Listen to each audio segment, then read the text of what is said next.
Welcome on board, welcome finally. Today is the day of CMDBuild Day 2022. I'm Marco Lorusso, I'm a journalist, an Italian journalist. Such a big pleasure being with you here. Today we celebrate a party, today we celebrate a journey, today we celebrate the digital Italian excellence of a software house like Tecnoteca, part of the Zucchetti ecosystem together with Pat, another digital Italian excellence. Today we celebrate the digital Italian excellence of a platform like CMDBuild. CMDBuild with its focus on the ability, the possibility of generating application for the asset management.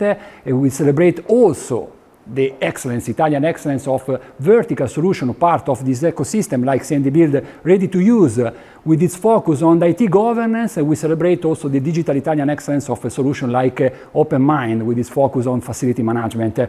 The core of this ecosystem, thanks also to the power of open source, giving to you the ability, the possibility of configure easily every kind of dashboard, every kind of workflow, every kind of workload. You can easily manage every kind of document through this great platform. We will talk about a lot of things. We will do it inside a great space. We are inside a fantastic, magical space like Infinity Area, inspired by the concept of an airport, because innovation is a journey to be shared. We will traveling all over the world. We will listening the voices of some of the most important companies from Netherlands, Vietnam, USA, and obviously also in Italy. We will do together a lot of things, but using the words of an Italian masterpiece of literature like the Galateo, I say owner first.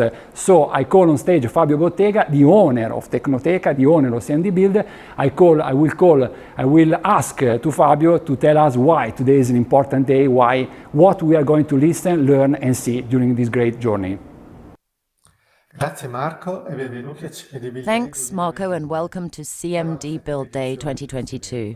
We're at the 7th edition of this event, but the sensations already transmitted by these initial words of yours are always those of the early years.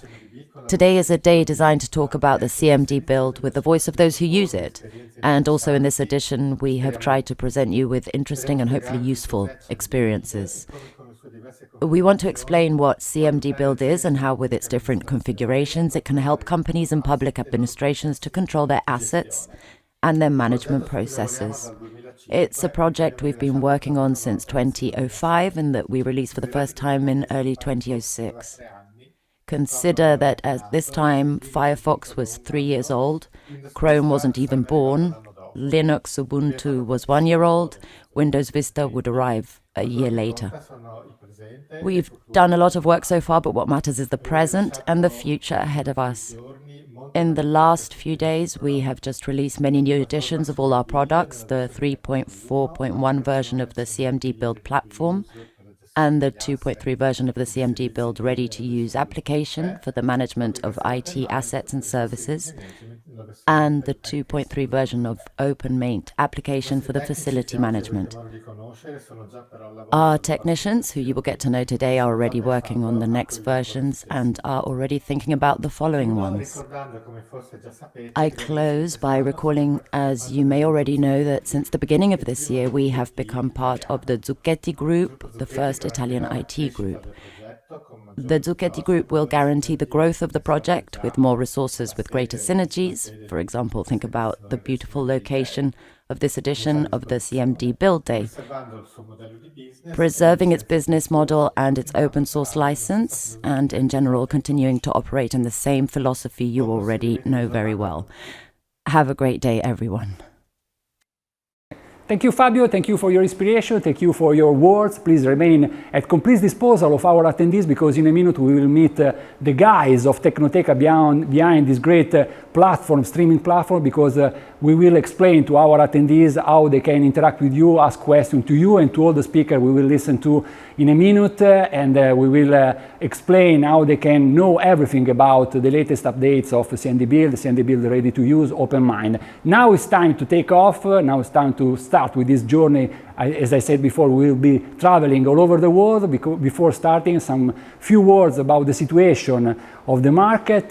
During these past 2 years and a half, we bought everything we could buy in terms of technology, in terms of tablet, server, workstation, computer, VPN, switches, because we needed technology to go on with our life, to go on with our communication, to go on with our businesses. We understood the rule better than anymore. We understood the rule of technology in our life, in our business. We understood that we need technology, and now today we understand that also because of this acceleration, this strong acceleration towards digital technology triggered also by the pandemic, our IT infrastructure are growing more and more in terms of dimension, but also in terms of complexity. Everyone here is looking for application solution, the power of agility, the power of simplify our infrastructure, our IT infrastructure. Everyone here is looking for platform like CMDBuild. The power of open source, the power of ability, the ability of agile, the ability of configure every kind of asset, every kind of workflow, every kind of document, the power of the excellence of Tecnoteca.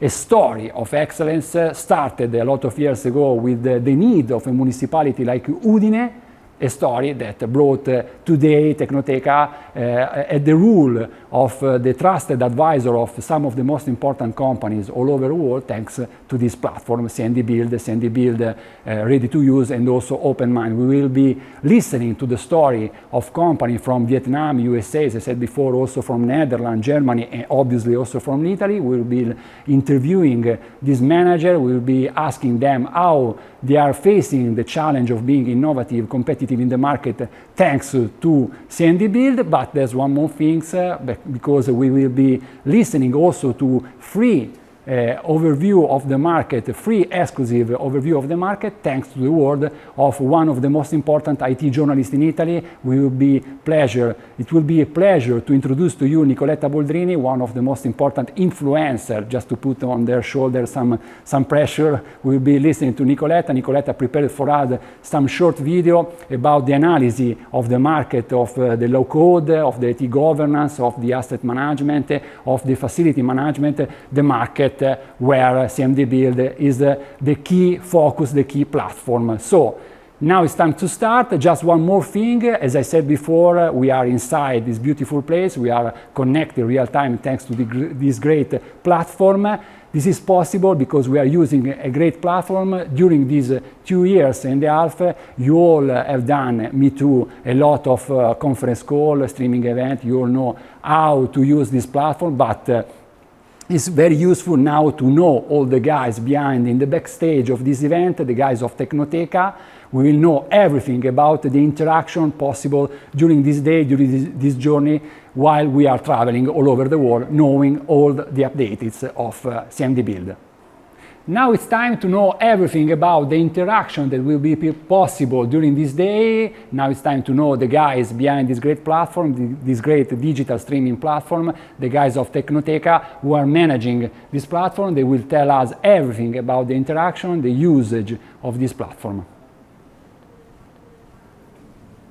As I said before, we have a real-time connection with the guys, the team of Tecnoteca, with this knowledge that is managing this great platform, this live streaming platform. They will tell us everything we need to know to interact with the speaker, with Fabio, as I said before, with all the speakers we will listen to during this great journey.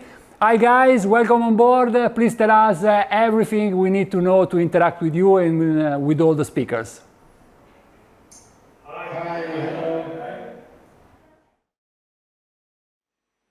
Hello and thank you, Marco.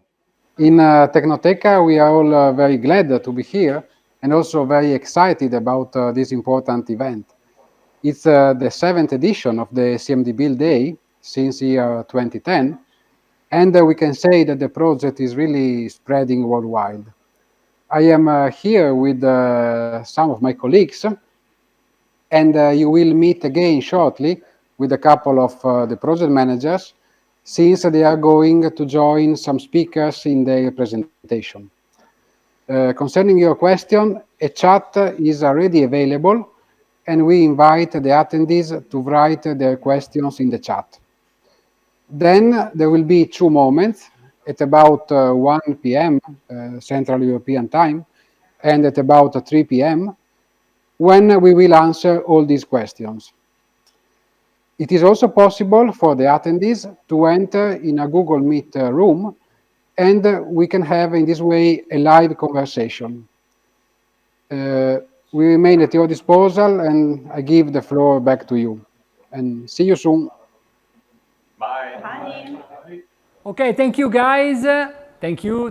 Now we know everything we need to know to start to take off with this journey. Now it's time to go to take our plane and start this CMD build.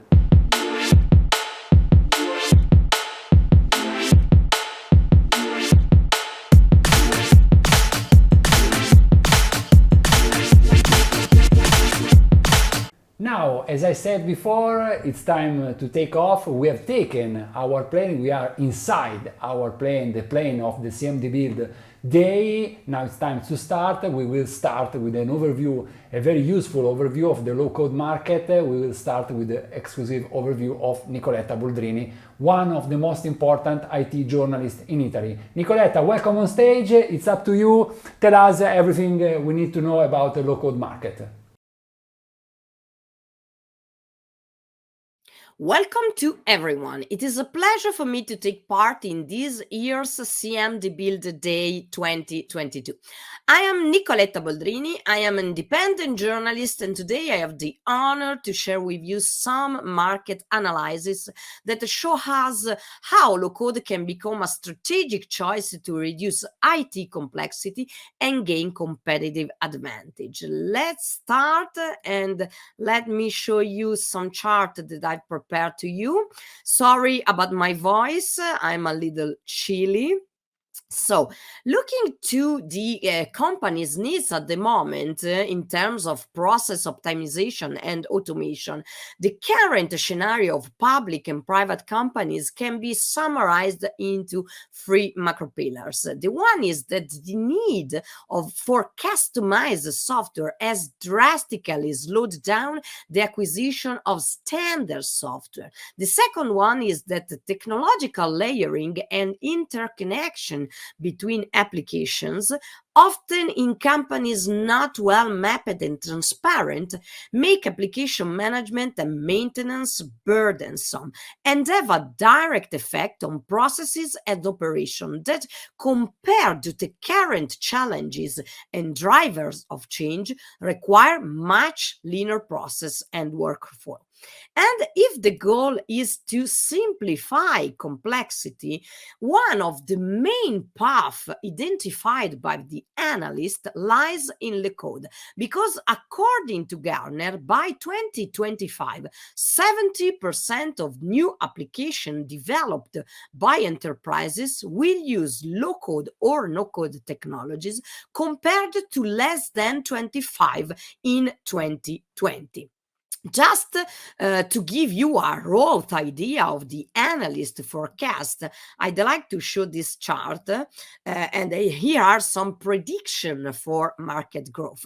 As you see in the chart, research and market forecast, for example, that the global low-code development platform market will grow from $19.37 billion in 2021 to $25.16 billion by 2022, with a compound annual growth rate of 30%, 29.9%. The market for low-code development platform is expected to grow to $68.84 billion in 2026, with a compound annual growth rate of 28.6%. And more, according to 14 Business Insights, the global market for low-code development platform is expected to grow to close to $100 billion by 2028, with a compound annual growth rate of 31.6%. sorry.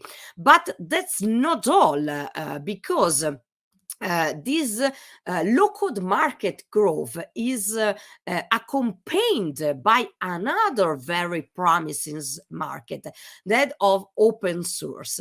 Total global open source software market revenue in 2019 was over $17 billion, and this specific market, it is expected to grow by $30 billion by the end of this year, 2022, tripling its size in just 5 years. The reason for this growth can be found in 3 main pillars. The one is that the increase in the number of users that's changing the code that improves its functionality and flexibility. The second is the rising IT spending and increasing digitalization. And the first regard the government across the globe, because the governments are encouraging the adoption of open source software for the public sector. But looking the reason why, looking the benefit for the companies, those who have already approached the low-code platform by exploring the opportunity of open source have done so too. Accelerate path of innovation and digital transformation, reduce pressure on IT teams, and facilitate a concrete DevOps approach. Evolve IT system quickly and cost effectively. Improve and optimize core and internal business processes, and accelerate the release of digital application and services for both internal and then external users. This is the reason, this is the why companies are investing in low-code platform. And are you ready, as I show in this chart? Are you ready for the combination of low-code and open source? I'm sure that you will discover many opportunities to be seized at the CMDBuild Day 2022 today. So enjoy your discovery and see you later.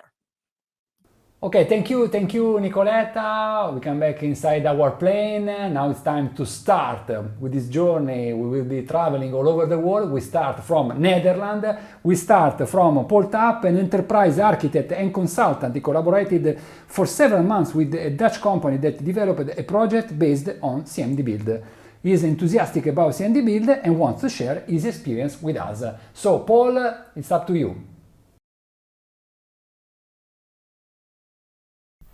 Thank you, and thank you Tecnoteca for inviting me to the CMDBuild Day 2022. My name is Paul Tapp. I run my own company in the Netherlands, Armonica ICT, and today I would like to take you into the world of CMDBuild processes and how to use these via the REST API. Presentation is called One Form to Rule Them All, and I hope by the end of this presentation you understand why I chose that title. But okay, let me first go into some background about the project that this was developed for. The project was about building a platform connecting suppliers and buyers, B2B, and besides that, adding value to the relationship between the suppliers and the buyers by means of asset management, contract management, solutions based on multiple products. For that, we wanted to build an agnostic portal. So no business logic or whatsoever inside the portal, everything guided by the backend. This led to the following architecture. As said, customer facing or user facing is the portal with a lot of static semi-static information provided by the CMS. Then in the backend we have identity management, service integration and asset management, customer relationship management, and also a API gateway. And everything is glued together via a service bus, the ESB, which is in between. Today, I will focus on one component of this architecture, being the SIAM part, which is provided by CMDBuild, and how we use this CMDBuild system to create dynamic forms inside the portal via the ESB. But first, okay, I'd like to tell you a little bit more about the data model and the API we used. Well, the API and data model were based on the TM forum models, and TM forum is a cooperation of worldwide telcos founded about 20 years ago. And as you may or may not know, the telco world is extremely business to business. A lot of white label reselling, combining products into solutions and everything. So over the past 20 years, they developed an API and data model that supports that. And as we didn't want to reinvent the wheel and prefer to use some proven technology, we decided to adopt this TM forum model to our system. That gave us a lot of head start, but it also gave us a bit of problems for the portal. One of the problems is that the data model of TM forum is extremely flexible, which is nice, of course, but also comes with a price. And the data inside the data model may be user defined. As you may understand, defining a product, a network, is something completely different from defining the properties for a mobile phone, which you can buy in the shop. Still, we need to have all these products in the catalog, and so how do you do that? On the other hand, the portal data, the portal forms are more or less fixed. If you want a user to add a product via your portal, you will not allow them to many options for defining properties, etc., because you don't know what they will tell beforehand. So you create forms you can create a form per product type, product family, and then guide them through the questions with the via a workflow. Well, that means that you have different forms for different products, solutions, and flows. But will you then build all these forms inside the portal, inside a content management system? And if you gather all the data, how do you get it into your backend with a safe transaction? So either you have everything in or everything's out, and no in-between states. Well, the solution was to use the CMDBuild processes and to open them, to access them via the REST API, which is standard functionality for CMDBuild. And this actually creates a kind of translation layer between the portal form, which the user uses, and the data inside CMDBuild. So we collect data via a CMDBuild process, and then we write it to the database tables, the final data model tables, in one transaction, which either is successful or fails, and no data will be left in between. As a side effect, by using the CMDBuild process, we can also store history and all the intermediary steps that the user makes, which is very nice, because then from that we can optimize our forms. We can see that certain questions take more time for a user to fill out, and other things are trivial. Certain steps are almost always skipped, which is a good input for optimizing our forms. It allows you to navigate back and forward. As long as you haven't finished the process, you should be able to go back, giving another thought, choose another option. That's a little bit more complicated than as I painted here, but it is. And it also allows you multi-user data entry, which allows for approval. So somebody enters all the data, but there's somebody else who has to approve the correct information before it being posted to the backend. Well, that brings me to the design. Well, in CMDBuild, you begin with defining a process. As you can see here in the screen, you have to give the process a name and a more understandable description.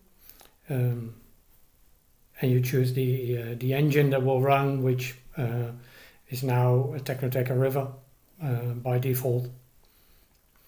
Then in the next step, you can define all the attributes you want to use inside your process. These will become the fields in the form. And besides all these functional fields, you may also define a few attributes that you use for technical reasons, which will not show up, but which you need for controlling the flow, as you will see further in the process. And besides that, if you want to do selects from certain tables, etc., you have to define domains between the process and some data tables.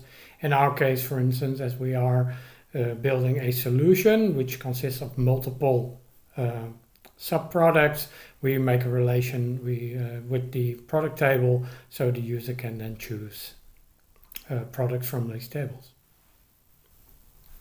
After finishing the definition of the process in CMDBuild, we export the XPDL and load it into the workflow editor, which is what you see here. This is the process just defined in TWE. Of course, you start with a blank sheet and you will have to define all process steps that you see here by yourself and add the corresponding attributes to them. The process starts at the green circle in the upper left corner and finishes and down the bottom with the red where the red ball is. The first step we defined is the asking the user for a name, a description, and a long description for the solution he or she is adding.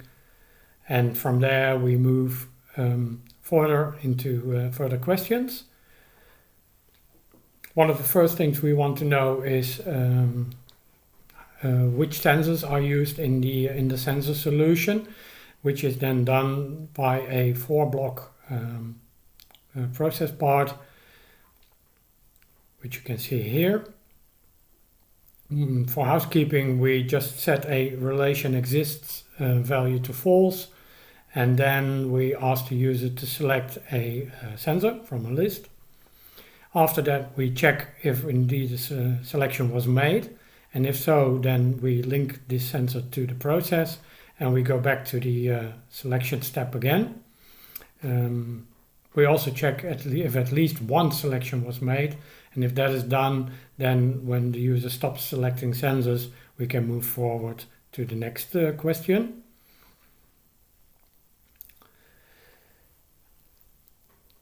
In the next question, we ask whether the hardware was modified, and here you can see that if the answer is yes, then we ask the user to tell us what modifications were made. If not, it will continue to the next question again. And we see a similar question here for power supply, especially when a battery or a rechargeable battery is used. We would like to know whether a cable was supplied to charge it with, and how much time it will take to charge the battery. And for both rechargeable and not rechargeable, we would like to know how long the product runs on the battery. Well, the process continues and we get to a step called TPIA, which is a privacy assessment question. We, for our products, want the suppliers to provide a privacy assessment, and if they don't have one available, then we at least will ask them a few questions regarding consumer privacy.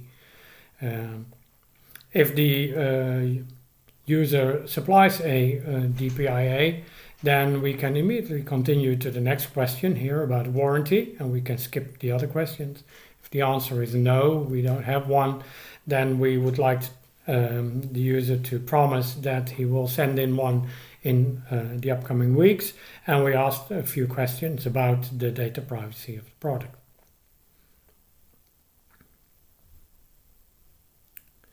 In this process, we decided to have all attachments added to the process in the almost final step of the process.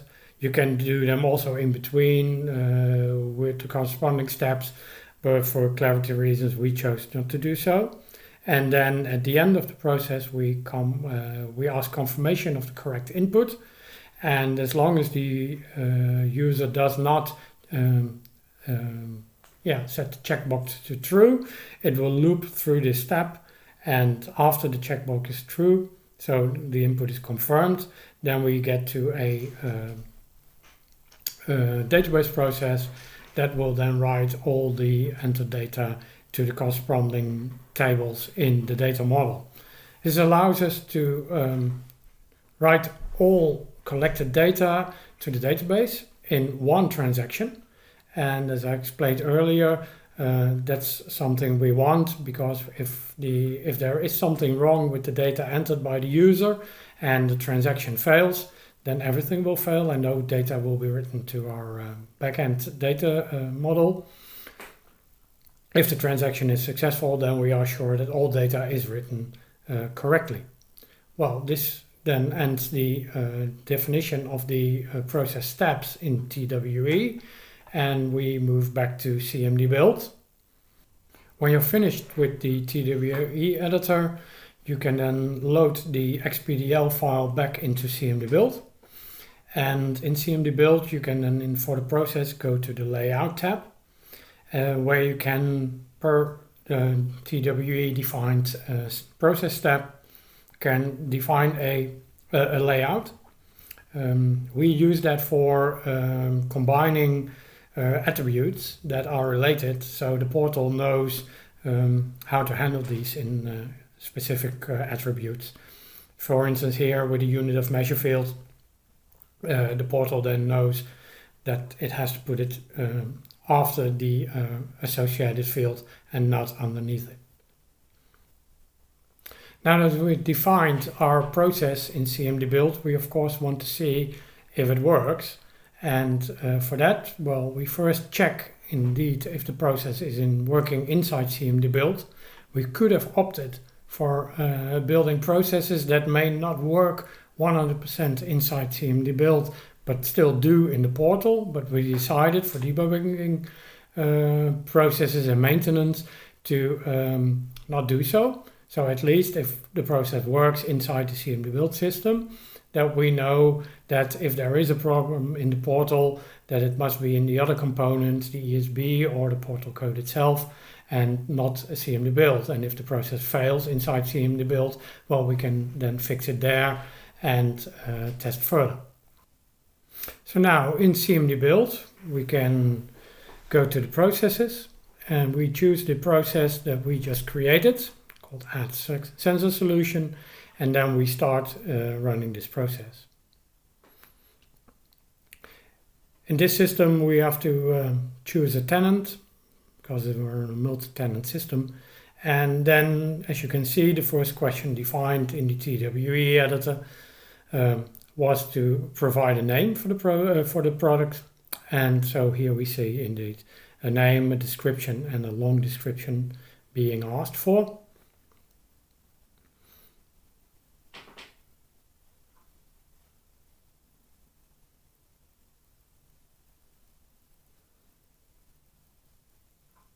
So we fill out this form,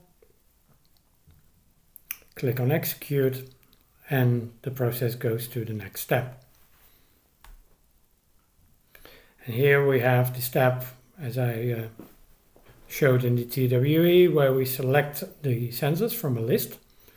And well, we can make 2 selections. As you can see, the question comes back. And after we're done selecting, we empty the field and then click execute, and then the system knows, okay, we want to continue. And from there we come to this hardware modified question. And if we select that, it will then go into the branch and ask for the modification of the hardware.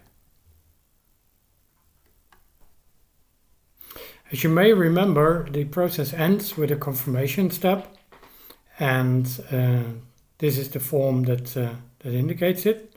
If we execute this step without checking the checkbox, as you see, it will return to this question, and it will keep on doing so until we indeed confirm our correct input. And then after that, the processing in the backend is done, and all the data is written to the data model. As I said, as we access the CMDBuild processes via the REST API, we then should be able to use a tool like Postman to retrieve this data via this REST API. And what you can see here, that is an endpoint called start activities. And if we ask via that endpoint the start activities for the process we just defined, you see here that the response indeed contains the first step of this add sensor solution process, including the layout as we defined it inside CMDBuild. Well, knowing the start activity for the process, we can then define a post step, entering the data for the first step of the process, which is the name, the description, and the long description. And if we then send that to the system, we get a response back. So this is successful, and we have actually started our process. And in the response, we see all the attributes that we may add values to while going through the process, and we see that we indeed get the next step back in the process, which is the select sensor.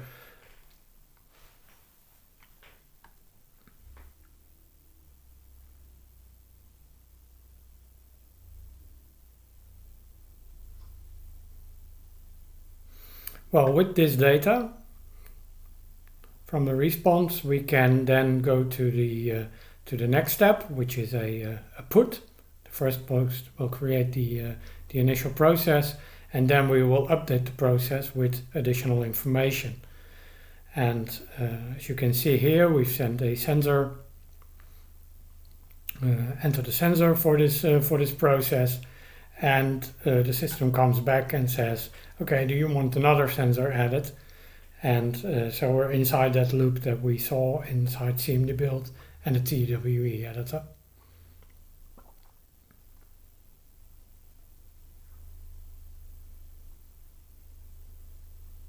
So if we leave the sensor empty, define it as null, then the system again knows that we've done entering sensors, and it will come back with the next question, which is the hardware modified question. Well, how does it look in the portal then? Because that's what we did this for. Here you can see that we have a sensor solution add process, and from there you will recognize the same 3 questions that we already answered in the CMDBuild and also via the Postman REST API. Well, here these fields are provided by CMDBuild, and the portal knows, okay, I have to create a form out of that, asking for a product name, short description, and a long description.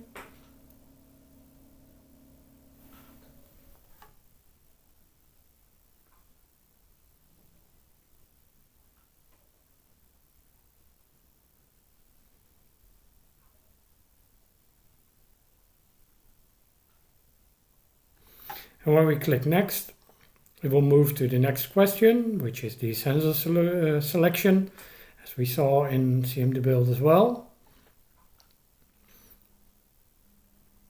So here we can select the sensor and click next again, and so we continue through the process as well. As we continue with the process, which I've skipped for this demo, then we get to the final questions of the process, as you may remember from the process flow. And as you may remember, we want to add an attachment. We ask the user to add some attachments. And you can see that here in the portal, we can, for instance, add a picture. And we have a picture here, which is the CMDBuild logo. And when we add that, it will be uploaded to the system and attached to the process, which gives you a confirmation message. And then after that, there is this confirm question, whether we are happy with the information provided. And if so, then we can send the whole form in, and you see that the data was entered successfully. Well, this concludes my presentation and demonstration of using CMDBuild processes via the REST API for creating dynamic web portal forms. I hope you enjoyed watching it, and I hope to see you next time. Thank you very much and have a nice day. Thank you, Paul. Thank you, Paul. We are back in our plane. We are traveling all over Europe. In particular, we were in Netherlands. Now it's time to back home. Now it's time for the story, the success story of Sergio Gios from Sky, a great European telco operator. Sky with Tecnoteca developed a great project, a great success project of broadcast asset management. Sergio, it's up to you. Tell us everything we need to know about your success story.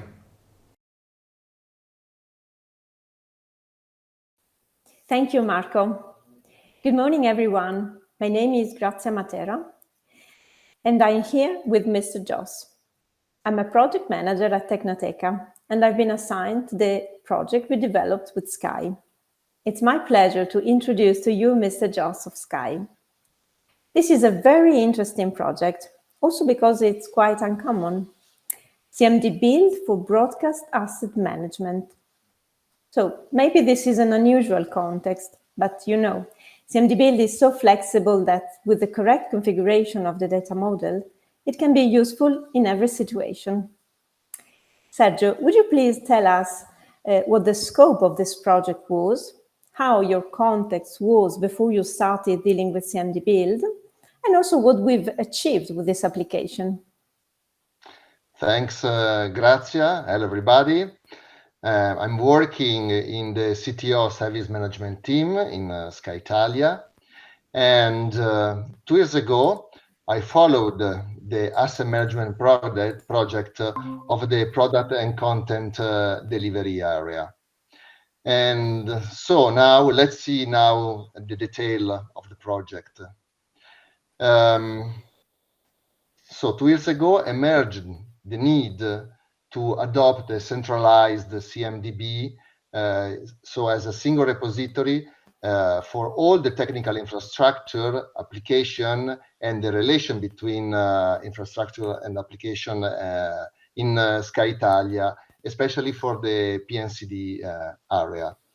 The scope of the project is the harmonization of the enterprise asset management and implementing the CMDB with the common platform, common for all the Sky in Europe, Sky UK and Sky Germany and Sky Italia. So the common platform that is called a ServiceNow platform that is called Spark. After a scouting phase with our partner PwC, we identified the CMDBuild as the operational management tool for the following function. First, tracking and management of broadcasting network and infrastructure security equipment. Then also configuration and visualization of the relation among technical components and channels services. The channels for the broadcast area in Sky is the main service delivered. And then the integration with the CMDB in Spark module with the CMDBuild, and so to have in our ServiceNow platform all the items needed for to guarantee the ITSM processes with a common processes at group level. Then also with the CMDBuild, we have the possibility to have the manual entry of all not detectable application and items that cannot be discovered with discovery tools. And last but not least, also allow the configuration of fields to add in more fields in the application, in the CMDBuild, that using instead a group product as a ServiceNow Spark will not so easy. So okay, here we have a picture of what we had before the implementation of the CMDBuild, and so the status at the time. First, we have no formal tracking of the relation between items, and also people has a low engagement in data update.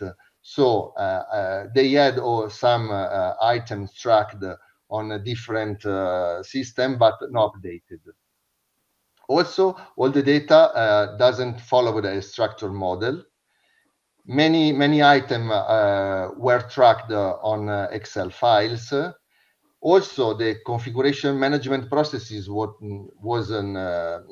not shared between teams in Sky Italia and also with the group. And then also all the status was manual and with no integration with automatic integration with technical tools. So after we identified CMDBuild as operational tool that we put in the middle between our infrastructure and Spark ServiceNow, we decide to use CMDBuild for the following function. First was to import from VMware all the virtual servers and the relation between virtual server and the physical server. From HP OneView, the list of all the physical server that belong to the PNCD area in Sky. From Cisco UCS Manager, the physical server. From a custom product called SCL, Service Control Layer, all the compression system for OTT, and then also the relation between OTT compression system and channels delivered by the PNCD. Last integration is something that allow to manually update and upload in the CMDBuild the DTH equipment related to processing and distribution. So just to also complete the information, the PNCD team in Sky deliver all our channels and application through 3 platforms that are DTH, so the satellite broadcasting, the OTT, the transmission using internet. I mean our product like SkyGo now and the Q boxes connected by fiber, and DTT digital terrestrial. We have some channels that are in clear like TVH or TV8 in Italian, or also TG24, Sky TG24, our news channel. And so CMDBuild read from all these sources, all the items and the application, and then instead from Spark, it reads some other information that are managed directly in Spark ServiceNow, that are channel streams, the services, the network circuits, and the network security servers. When all these items are in CMDBuild, the relation can be updated, created and updated manually by the operators, the teams, the operational teams that so will use CMDBuild to set up all the relation. And after the relation are created, are copied in Spark. So and also the technical component read it from the source that I just explained, and then loaded in Spark. In this way, what we have at the end, the CMDBuild, that is an operational tool with information related to the for the operational teams to guarantee the deliver of the signal of Sky and the channels of Sky and the application. And so an operational tool with all the information needed only for that team. And then on Spark, we will have all the information related to the AGSM processes. And so is something that we did with the CMDBuild, and was something really particular, as Grazia mentioned before, because usually when you talk about discovery, the first thing that usually we discover are IT components like a server, virtual server, or a cloud. Instead, here we build the platform, the right platform, to integrate something that usually is related only to broadcast. I mean, the big part of the item that we read from CMDBuild, and then after that we create the relation, we load into Spark, are broadcast equipment like encoders, video encoders, that allow us to compress our video signal, audio and video signal, and also multiplexing, that it means where we mix all the sources to create the feed that then will be broadcasted through OTT, DTH, and DTT. I think that we can focus on the task and the support that Tecnoteca gave us for this project. First thing is the integration between the CMDBuild and the technical tools. So Tecnoteca developed the specific connector that allow us to read from the different sources the items. Then they build the approval process for the CI creation and editing. Then also we have from them the continuous support for all the customization that after the launch of the project we constantly have from the teams that are, of course use CMDBuild. Then also the configuration of all the specific CI classes and attributes, and the creation of CI relationship reports. Just let me say something about the reports, because it's something really specific that we ask. When we create a relation between one channels and all the equipment that are behind the channels that are used to compress and transmit the signal, we create a lot of relation between a lot of components, because we have main backup components, some redundant chains. And so this is important to visualize for operational needs, to visualize in one screen. So we asked to Tecnoteca to develop specific reports that can help the operators and all the team working with the tool to visualize in one screen the channels with all the components that contribute to produce and process the signal for that channels. And this is really something specific for our needs. I think that it's we explained what we did. So thanks for your attention, and thanks also to Tecnoteca for this specific important for us project. Thank you very much, Sergio. You have been very precise, and you have given us the example of a new environment in which we can perceive the benefits of adopting CMDBuild. Thank you very much for your time and for sharing your experience with us. And now back to you, Marco. Thank you so much. Thank you so much, Sergio. We are traveling on Italy. We remain in Italy in order to tell you everything you need to know about the story of Gabriele Colombo from AGSM. AGSM AIM Smart Solutions deals with public lighting, telecommunication, parking management, and energy efficiency. With the CMDBuild, they use CMDBuild both for the inventory of technical assets and also for the management of the commercial processes. So, Gabriele, tell us something about your story.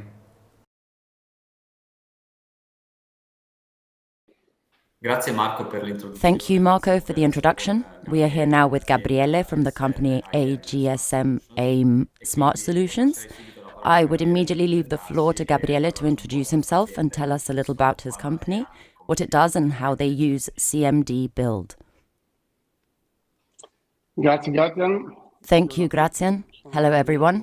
I'm Gabriele Colombo. I'm the manager of the telecommunications area within AGSM AIM Smart Solutions. We are old customers of Tecnoteca and therefore old users of CMDBuild. I have prepared some slides that can help me explain how we use the system and how the processes we have developed support our activities. Today we will see in particular one of these processes, the process of the commercial area, which is a very important process within our structure. I'll start the slides. As you can see from the index, I'll take a few minutes. I hope they're enough to illustrate the picture in a complete way. A quick introduction of the group we belong to. We are the AGSM AIM group. As you can see, it is a multi-utility that was born on January the 1st, 2021, from the merge by incorporation between AGSM Verona and AIM Vicenza. There are several areas in which the group is active, from the classics, electricity and gas, to the more challenging and innovative ones such as electric mobility, energy efficiency and parking. Moving on to those that typically concern us, telecommunications, fiber optics, etc. The group is a publicly owned group with, in the latest balance sheet, 1.9 billion revenues and 157.7 million euros in EBITDA. We have approximately 2,000 employees and serve over 850,000 electricity and gas customers. Within the group, therefore in the holding, there are 6 business units, 6 companies to all intents and purposes, each of which has a specific business. There are Energia, Power, Ambiente, Smart Solutions, Calore, and V-Reti. Specifically, Energia deals with the sale, therefore the commercial part, of gas and electricity. Power and Calore deals with the production of electricity. V-Reti deals with everything related to infrastructure, and Smart Solution, which is the area in which we find ourselves now, has a rather ambitious mission. Smart Solution is the business unit that was born on January the 1st, 2022, from the merge by incorporation between AGSM Lighting and AIM Mobilità, one of the companies after AIM Vicenza. The main sectors in which Smart Solutions is active are electricity, mobility, public lighting, telecommunications, optical fiber and parking. The goal is ambitious, namely to become a leader in developing innovative services in these areas. It is a new sector, constantly evolving and expanding. We have to find new solutions for urban projects. We have to integrate the solutions found within a process that can help the city become smart. We should try to develop digital services for citizens and therefore seek some sort of integration with technologies, and the best solution is to develop fiber optic networks. In the area that I'm pleased to manage, we have different services. We are telephone operators, so we have 2 licenses, one for Internet Bandwidth Services, ISP, and one for laying fiber optic networks. Therefore, we do L2 connectivity and transport, dark fiber services, we manage public Wi-Fi services, video surveillance services. From the point of view of the IoT, we've carried out various experiments for smart city, and we manage 169 megahertz network, which is used to remotely read gas meters. You can see the fiber optic network briefly illustrated below in this map because it would be very difficult to detail it. It's a network that uses almost 400 kilometers of laid optical fiber. It starts from Peschiera del Garda, reaches Vicenza, and goes up to Trento. As you can see, the most developed part is the one within the city of Verona because it has a greater capillarity. As I said before, we are old customers from the point of view of using CMDBuild. In 2010, we activated in AGSM the first CMDBuild solution, which was very different from how it is today. We activated it thinking mainly of the management of the asset catalog, and a series of activities that we take for granted today were born simultaneously, but also very quickly. We have created the entire infrastructure part thanks to Tecnoteca and the support of the developers for everything concerning the databases that can govern the archiving of all our assets. We have developed processes that concern help desk, the interference in our monitoring and alarm systems, and management of the commercial area. We also have a whole area regarding reporting that allows us to develop and process KPIs relating to the processes we have seen before. Therefore, in the help desk, we are able to know if we are respecting the goods in service, if the times are adequate for the contracts we have provided and the service we are providing. For the commercial part, we are able to have KPIs that indicate exactly if the timing we are respecting is correct throughout the process. Through the system, we manage the permits and access to our data processing center, to our machine room, which as telephone operators is a rather large center which houses various telephone operators for interconnection in the field. We manage third-party construction sites because we have developed solutions that allow us to manage the relationship with third parties and with construction sites. Today, as I said, we will talk about the commercial management. The commercial process required some time from the point of view of the conception and the analysis. Its objective is the possibility of managing the information of the documents that accompany all the phases of the process.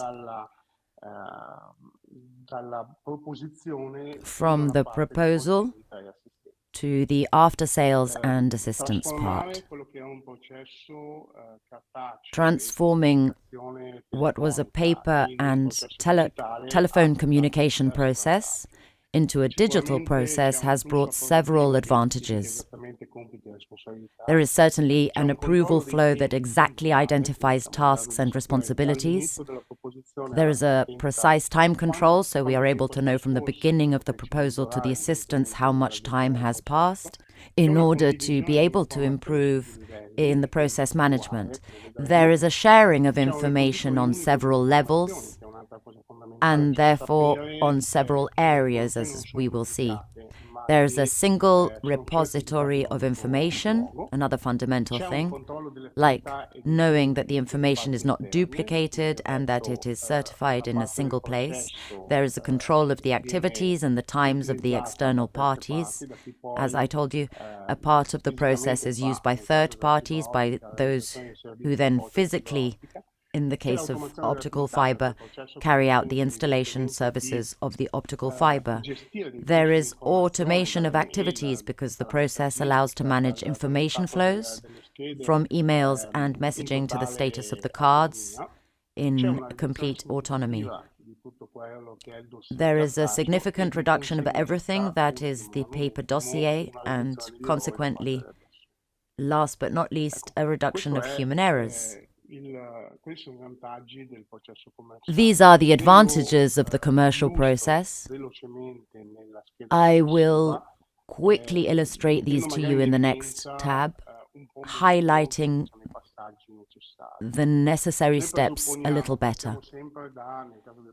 In the case of the commercial process, we always start from a commercial activity, which can arrive via any channel, from the telephone to email to a personal contact, etc. A commercial employee inserts a card in CMDBuild in which he identifies a service. Among those in the catalogue, we have our special project to be carried out, which must be delegated to the customer and submits it to an authorization phase or, if necessary, to an analysis and evaluation phase by the operating structures. So, if the salesperson deems it necessary, he asks the network infrastructure and the active part that manages the network to make a prior assessment for the connection or for the provision of a service, in which, in our case, telecommunications is almost always connectivity. Once he receives this information back from the technicians, info goes back to the commercial area, which is able to draw up a complete offer, starting from a price list, which is defined within CMDBuild, ending with the whole part of clauses within the contract that will be drafted.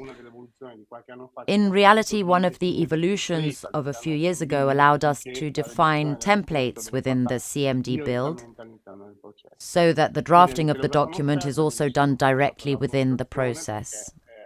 An offer is summarized, it is submitted for authorization so that the validator can define whether the strategy we are adopting is correct or not, and it is sent to the customer.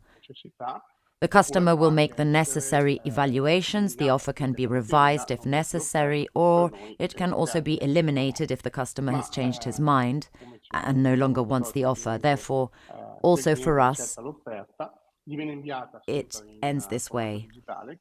If the customer accepts the offer, it is sent to him in digital format, therefore via email. Once the salesperson receives all the information from the pre-sale phase, he is able to compose a complete offer for the customer. The verification is summarized. It is submitted for authorization, and once authorized, it is sent correctly to the customer. The customer checks it, verifies it, the salesman carries out his activity reports, and the outcome of this offer can be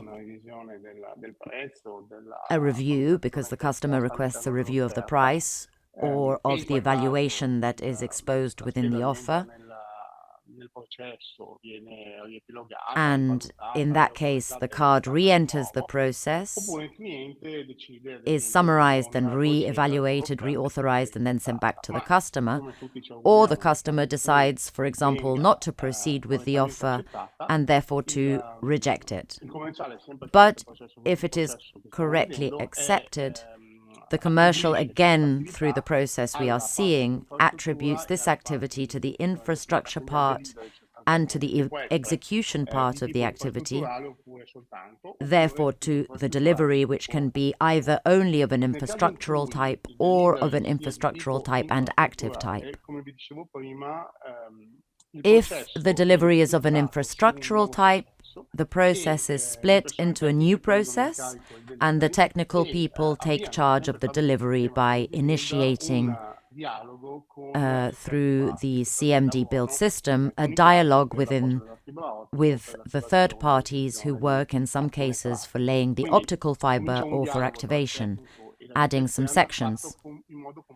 A dialogue begins between the technician and the external company in a completely digital way, which carries out all the necessary documentation. Our construction manager also intervenes in this dialogue, possibly authorizing all the necessary activities. And once the execution is complete, the AGSM technician returns, who is able to make assessments and verify the work correctly carried out. Here, it returns to the main process. It is completed with the execution of the active part or not. A test report is created, taking part of the data and information contained in the process database. Subsequently, the test report is sent to the customer to certify that the work has been carried out and that from that moment on the system has been tested. The information necessary for the customer to activate the assistance is also sent within the test report. It also notifies the administration because it has an important activity that allows to issue the necessary billing. Once the administration has defined all the invoicing part and then has issued the invoices and therefore has allocated the invoicing plan on the accounting system, the process ends from a commercial point of view and moves on to the final phase, always within CMDBuild, which allows to manage the after-sales assistance. Once the formal process part is finished, I thought I'd take a little more time to show a quick demo of how the activities are carried out.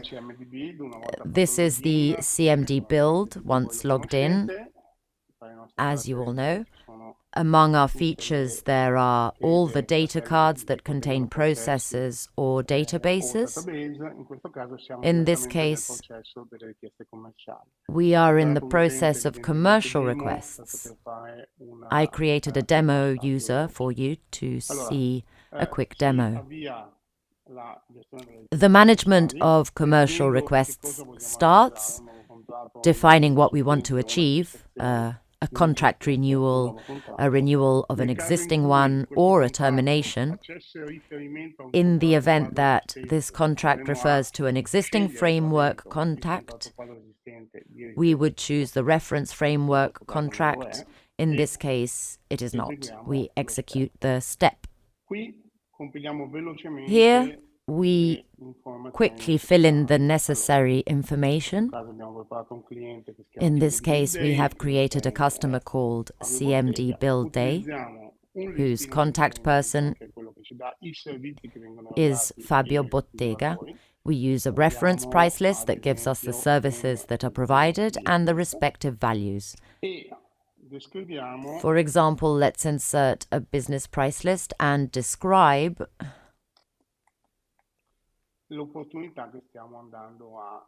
the opportunity we are going to compile. Once these tables have been compiled, we insert the services we want to sell or we want to offer to the customer. We choose from the list of services that refer to the price list what we want to sell. In this case, 100 mega internet band. We identify where we are going to provide the service, in which location. We choose lungaggine Galdarossa. In the event that pre-sales are required by the infrastructure or network management areas, all we do is tick yes. Then, how many services we want to provide. Finally, we save. At this point, we have a row of the price list. When we finish this part, the tabs for attaching any documents that accompany the process, and the possibility of managing any emails, also in this phase, remain functional. Proceed. The file passes to the composition of the offer by the salesman. Let's define how long what we are proposing should last. Let's assume 12 months. How long will it take to make it? Let's assume 60 days. Whether or not it has automatic renewal, if we want to put a short description of the project and a note for the person that will have to authorize the project. If we have any other changes to make, we can make them using these buttons, attaching documents. At the bottom, there is a note history, a sort of visible log with everything that happens. Let's continue the process.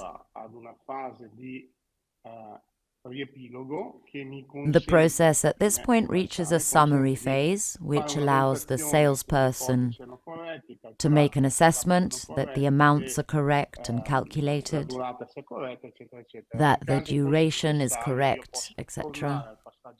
If necessary, I can go back to the previous step and set the necessary discounts and make the changes I need. If, on the other hand, everything is correct, I will send the offer for authorization.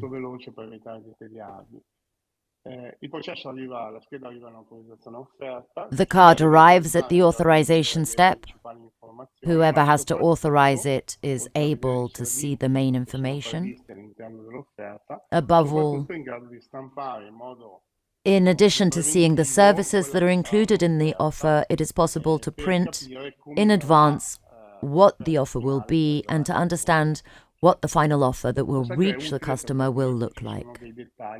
This step is useful to understand if there are any details we have forgotten. If the offer is positive, it is approved, otherwise it is rejected or sent for review. We approve it for ease. Once you get to the next step, the offer is ready to be sent. At this time, you can go back to review or to confirm that it has been sent. For convenience, I won't send it, but as you can see, the email was prepared. And if we open it, we can see it. It has been prepared with a ready text, and below there is an attachment, which is the actual offer seen before in PDF format. For convenience, I won't send it, and I'll deceive the system by saying that I've sent it. The process is in the hands of the customer, so we await the customer's response. Let's assume that the offer has been accepted. It is necessary for the salesman to indicate whether the offer must go to the infrastructure or must go to the network management for delivery, therefore for processing. It might not even go there, assuming it is a renewal under the same conditions and type of service. It is not necessary for these two areas to intervene. At this point, we proceed with the activity. The offer has been accepted. At this moment, a contract is generated in the service sales contract class, and a relationship is generated between the two. Once the entire execution part of the activity has been activated, we have arrived at the service activation report, which says that a service of a certain type has been activated for the customer with a certain SLA, and if necessary, these are the contact points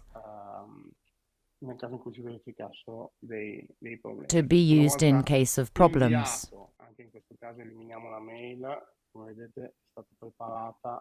Once sent, we'll eliminate the email to avoid creating problems. We execute the step. We are at the billing step. Whoever manages the administrative part acknowledges the fact that it is necessary to set up a new billing plan, and once the customer's billing has been completed, he indicates that the billing has been performed and closes the process phase. In this way, the process has been passed between the completed processes and within the sales and service contracts section. There will be a new contract with the attachments necessary to manage the activities. As you can see, this is the section where we have pending offers, in processing, in authorization, in billing phase, etc. I think I have finished the presentation, and I've shown you everything about our commercial process, how we manage the activities from the initial proposal to the after-sales part on the customer. Thank you, Gabriele, for your participation and the precious time you gave us today. Perhaps before leaving us, I wanted to ask you if you had any last consideration on what your experience of so many years with CMDBuild has been.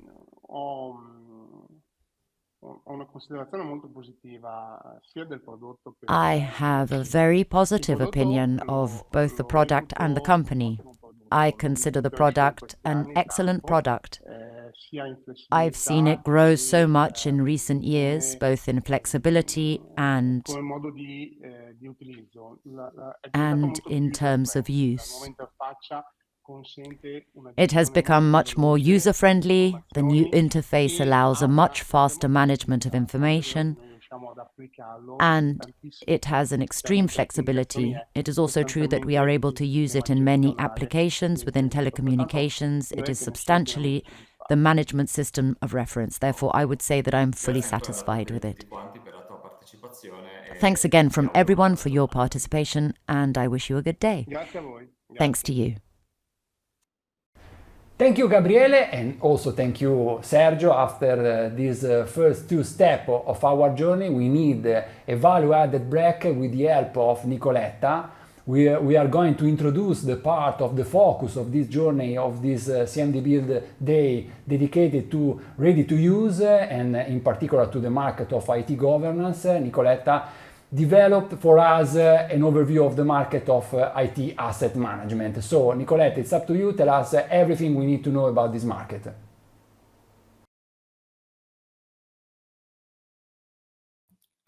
Welcome back. In this short speech of mine, I would like to bring to your attention some thoughts on IT asset management and IT service management. As you know very well, IT asset management is a set of business practices that combines financial, inventory, and contractual functions to optimize spending and support lifecycle management and strategic decision-making within the IT environment. An IT asset is classified usually as any company-owned information system or hardware used in business activity.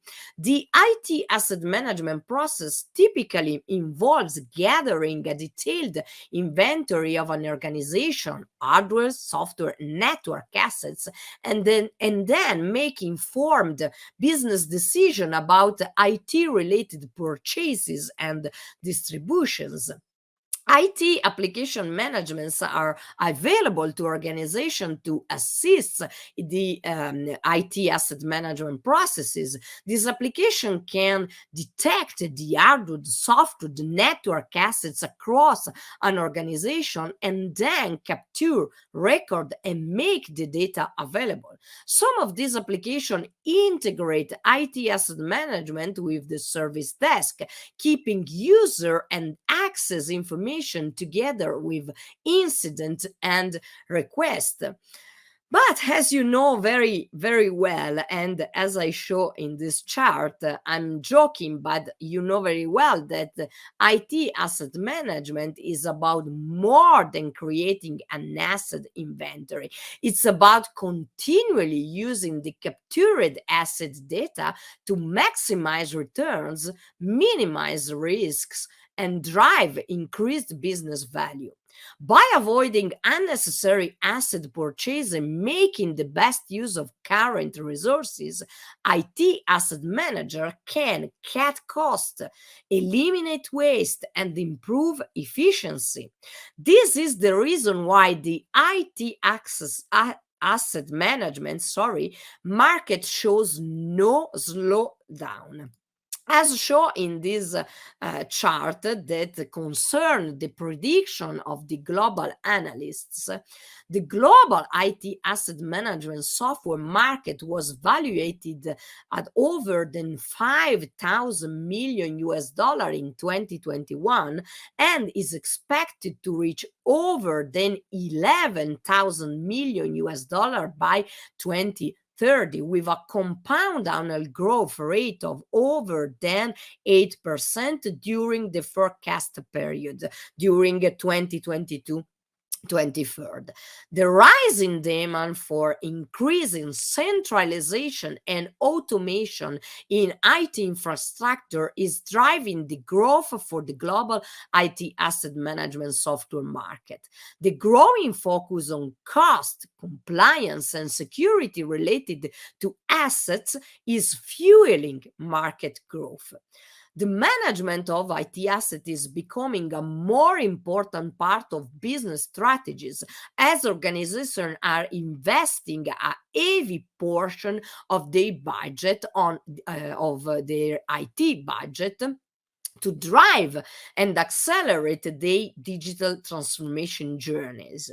Organizations are increasingly looking for software asset management solutions to manage and optimize IT assets, as well as to better grapple with the rapidly changing landscape. Over time, organizations purchase or subscribe to use several software licenses. In smaller businesses, it may be easier to monitor them. However, in bigger businesses, there is a higher risk of scattering IT expenditure, duplicated licenses within an organization, under licensing, and wasted money on forgotten licensing. No matter how big or small the organization, they can be a victim of these consequences without a software asset management strategy. The growing trend of consolidation had led to the need for centralized and simplified IT operation and infrastructure to achieve a successful business. The market growth figures reflect the current needs of company, both public and private. The current environment in which they operate is characterized by uncertainty and volatility. Is the acceleration of the digital transformation is the primary way to continue growing and offering products and services to the market or citizen. IT is the driver of this acceleration. And as a driver, it cannot be the weak link in the business or innovation chain. IT governance plays a very critical role for business And within this IT asset management cannot be overlooked because there are many benefits it brings. As shown in this chart, there are numerous benefits of using an IT asset management tools for IT asset, including the following: maintaining a centralized location for all asset information for IT, having better visibility into where assets are and detailed information on them, reducing risks, stay organization with all the different asset categories and reporting on them, and eliminate waste with duplicate purchase of assets. As mentioned, IT asset manager can cut software licensing and support costs, eliminate waste, and improve efficiency. But IT asset management also helps increase the company-wide understanding of IT's business value, improves communication and understanding between IT and other departments, enforce compliance with cybersecurity policies and regulatory requirements, improve productivities through technical support, and limits overhead costs of managing the IT environment. Effectively managing IT assets can also improve visibility and control of IT assets and help swiftly identify and replace stolen hardware and software components. IT assets management can support other ITIL processes by providing accurate information about, for example, the assets affected by an incident, affected by a problem, or that are changing. IT asset management also makes organization more agile by allowing quicker and more accurate migration, upgrades, and company-wide changes. Moreover, IT asset and configuration data can be critical in the aftermath of natural disasters on other unexpected events. Proper IT asset management can help leaders quickly identify the effects of such events and more confidently make decisions to restore services. However, I want to leave you with a few more suggestions about open source. As you know, IT asset management is often a subset of the IT service management process. Today, IT service management is particularly complex. The technological layer of the IT architectures are numerous and interconnected. In the modern world, IT service management is necessary and plays a vital role because it aims towards standardization and efficiency. It has become a key priority of nearly all organizations. As you know, IT service management improves visibility and access to all kind of IT and digital services, accelerate service delivery, and of course supports core IT service management processes such as incident, problem, change, request, resource, and service configuration management. All benefit that find an additional boost on thanks to open source. IT teams use IT service management tools to advantage their quality of support. Thanks to a choice oriented towards open source solution can reap wider benefit. For example, in terms of business alignment, in terms of productivity, in terms of compliance. Perhaps the most eminent advantage of an IT service management open source is it offers the IT team a more top to bottom and exact comprehension of the business's needs. It helps in ensuring everybody is in the same spot and running after similar objectives. An apparent benefit of the IT service management open source is increased productivity within the IT team. This is subject to the roles and allied responsibility of each team associate being more evidently defined. Another advantage of IT service management open source is that it guarantees your firm is fulfilling all the pertinent administrative prerequisites, saving you the headache of keeping steady over consistencies. I am sure that today you will be able to learn more about the opportunities of having open source IT service management and IT asset management during the CMDBuild 2022. In the meantime, thank you for your time. Okay, thank you, Nicoletta. Thank you for your very useful contribution about the IT asset management market. Now let's start the second part of this journey of this CMDBuild Day, the part dedicated, as I told you before, to CMDBuild ready to use, in particular to the IT governance. Let's go in Germany. We are flying towards Germany. In particular, let's listen to the story of David Heiß from Diringer and Scheidel. And please, David, tell us everything we need to know about your usage of CMDBuild ready to use.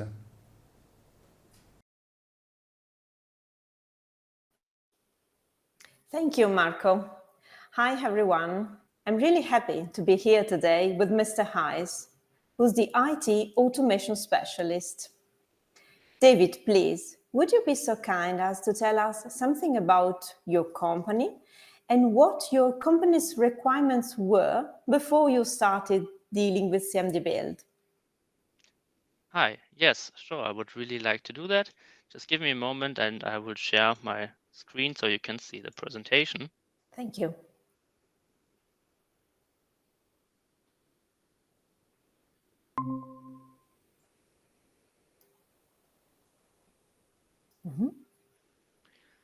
Okay, all right.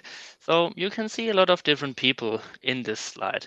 That's why is because we have a lot of different people working at our company. So we are a large group of different sub-companies. And as you can see here, we have people working in healthcare, for example, we have hotel management, and so many different types of businesses.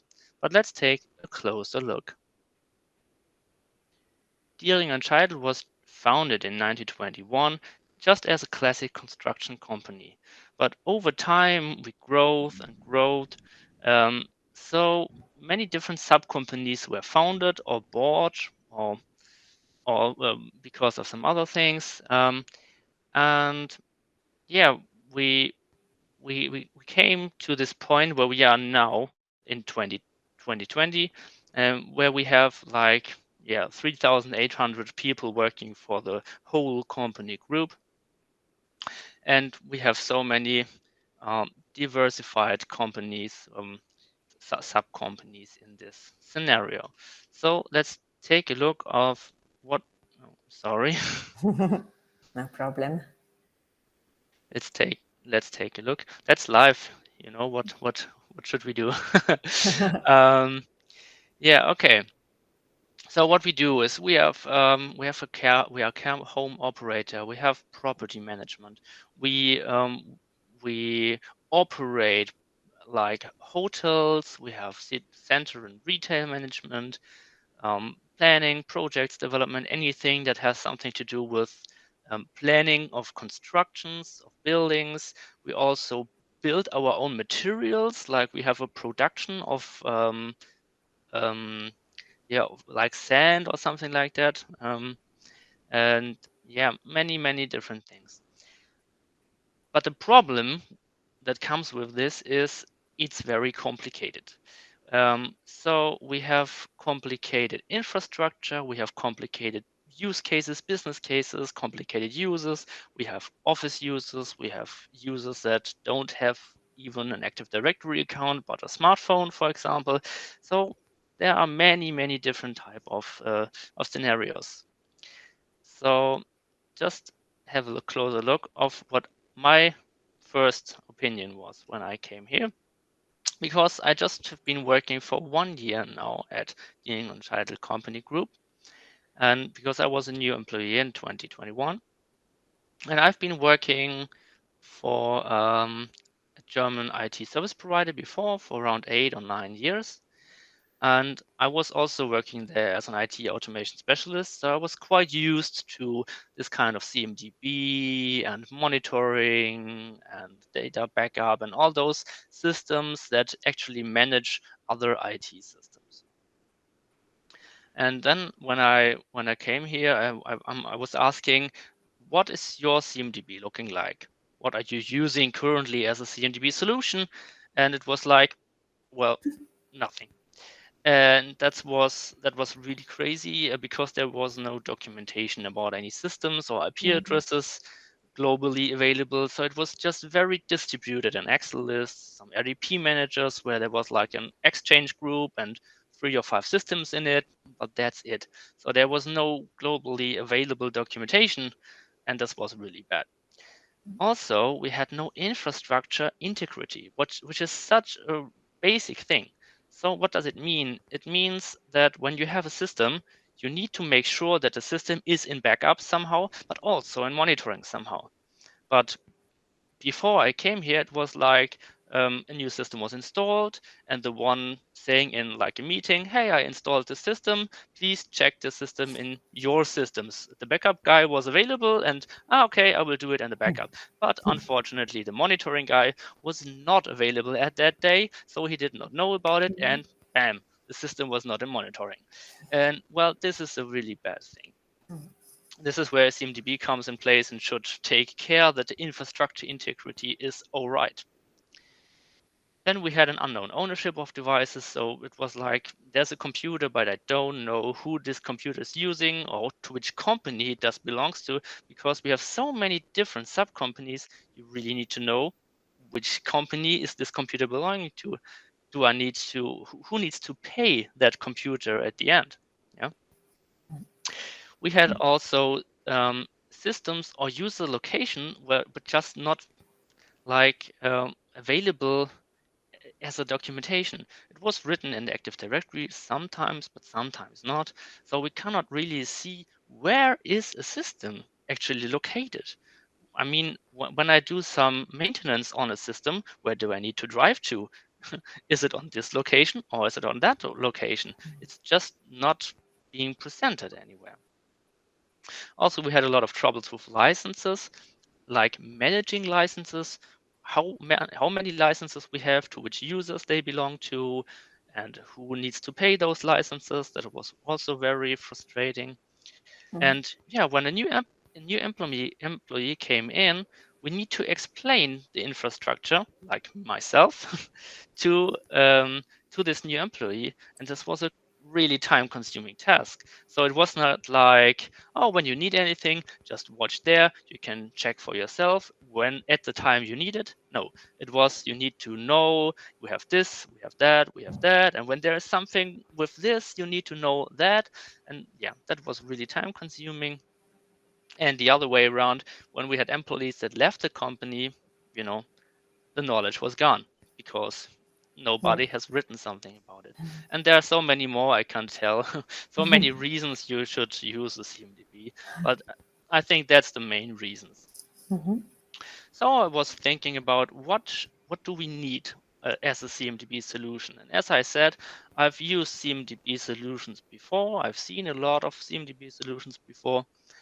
And it's always like you want to be as flexible as possible, but you want to be as fast as possible as well. So being flexible and fast is like the opposite, because when you have something already done and ready and build it, you can just use it in 1 second, but it's not really flexible because you need to fit on this data model. So what I was like watching around, what do we have, what different kind of CMDB solutions are available out there, and then I came to the CMDBuild, and yeah, I was I was really surprised. But let's go through these points I've written here. So we needed a solution with high flexibility. So how do we want our data model? Sorry, David, I think that you need to go on with the slides. Yes. Okay. Oh, yeah, I'm sure. Okay, no problem. So here we are. So we needed a solution with high flexibility in the way how we build our data model.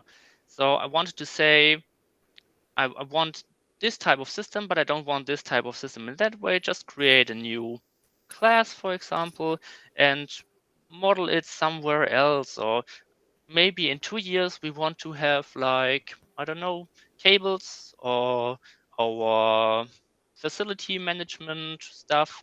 I don't know. I wanted to be flexible as good as possible. But also, I wanted to archive a good user experience without the need for advanced UI design.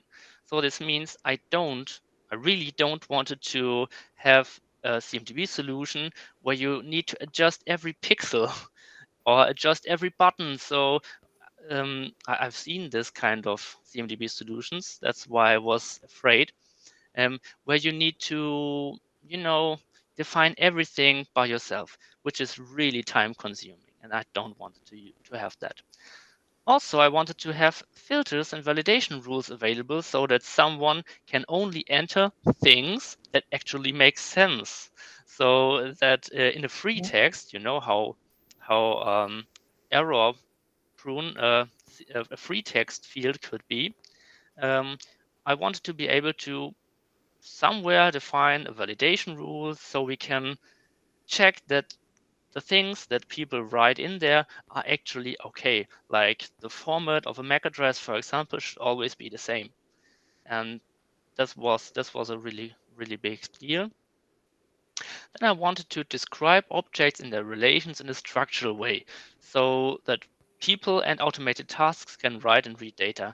Well, this is like a basic feature of an advanced CMDB solution, and that was absolutely met. I wanted to discover sources with data we already have, and you will see that in the next slide.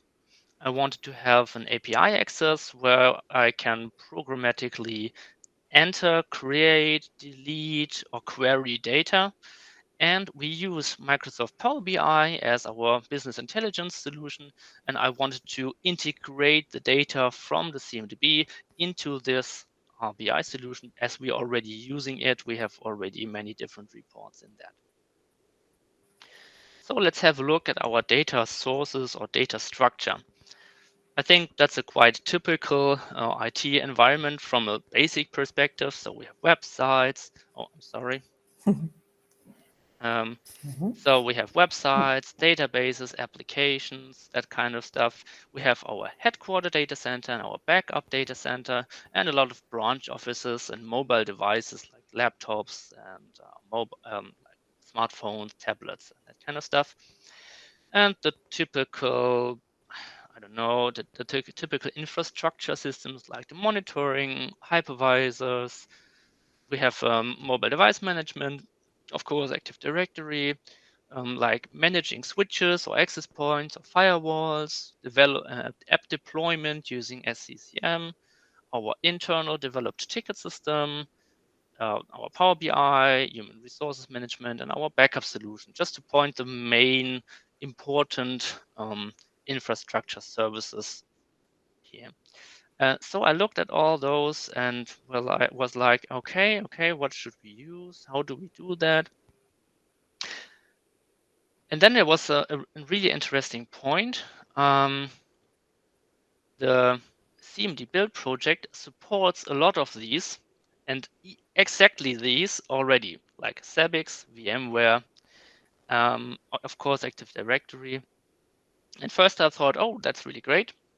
But then when we came over and talked about that stuff, it was I needed the other way around. So it was Zabbix is more like a discovering Zabbix, but I wanted to control Zabbix using the CMDB, but that was actually no problem at all, as you can see it on the next slide.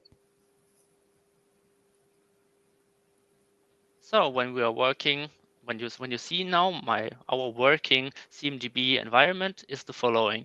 We have like data sources on the left side where we discover things. So we discover the VMs we have and all their properties. We discover the switches and the relations between them. So which switch is connected to which switch. We use the firewall management, the Software Central, and we discover all the firewalls and some settings and VPN settings. We discover Windows servers and clients from Active Directory, the Unify access points we have for our wireless network, and employee data from our human resource management. And all those is discovered into the CMDBuild. And then everything from CMDBuild is synchronized in some way to the other applications on the right side. So synchronized to the backup solution, to the SCCM deployment, to the SABIX monitoring, internal ticket system, our mobile device management, and of course our business intelligence platform. And there are two big points in that. The first point is I have a single source of truth. So what is in CMDBuild is true. It does not matter what any other system says. Any other system is wrong. And when the other system is actually right, we need to update the CMDB so that CMDB is the truth.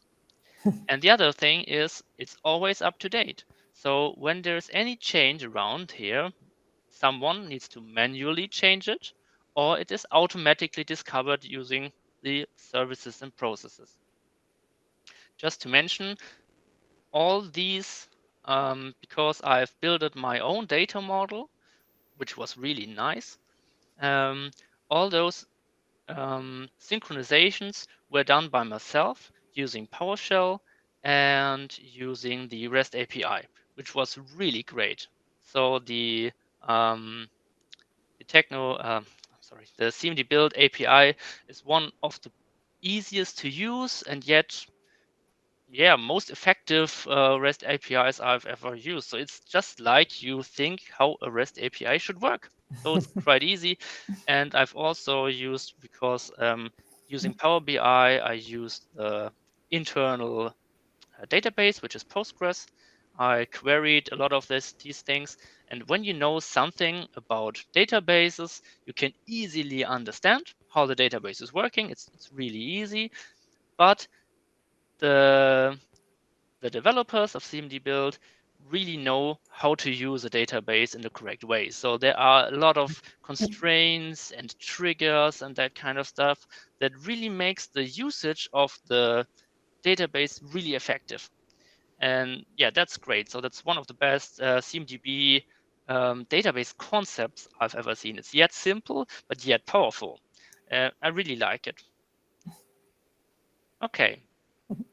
Great job, David. Indeed, everything sounds really interesting. I was just wondering if you could go a little deeper in detail and tell us something about some use cases in order to give more tangible examples to the people attending this meeting. Yes, sure. I would be happy to do that. Thank you. Just check here. I've prepared 5 use cases I can show you, so you can see the different types of level I've did already.